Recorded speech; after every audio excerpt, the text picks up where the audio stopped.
Apa yang aku suka dengan TikTok Shop ni adalah dia banyak jual barang-barang yang kita tak perlukan sangat pun, tapi benda tu menarik, tiba-tiba ada dekat rumah. Tiba-tiba tercheck out. Contoh macam ni, high speed mini fan. Yang ni kipas dia kecil je tau, tapi dia punya power tu turbo, terjatuh semua. Okay, so quick cool, dia bagi kad macam ni. Lepas tu ada buku panduan yang nak baca boleh, tak baca pun tak apa. Dan ini adalah set yang you akan dapat. Ada satu tali lanyard, panjang tali lanyard ni, kita boleh gantungkan kat leher kalau nak gantungkan. Dan juga ada ni, dia punya mata kepala ni, yang ni kita boleh sambungkan macam ni.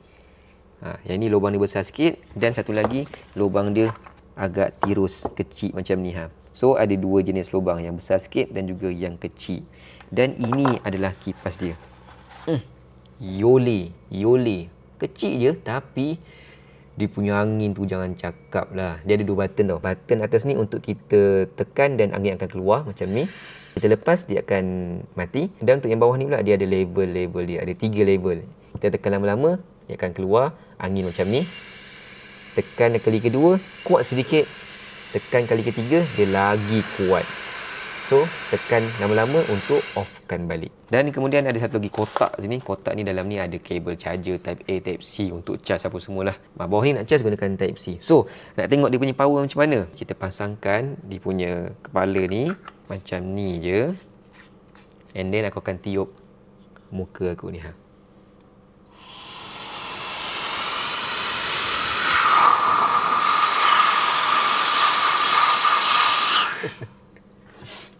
Kering terus mulut aku.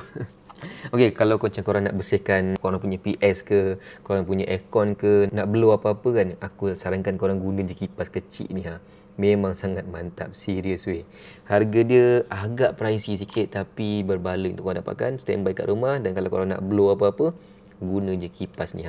Tak sesuai untuk kipas muka sebab dia kuat sangat.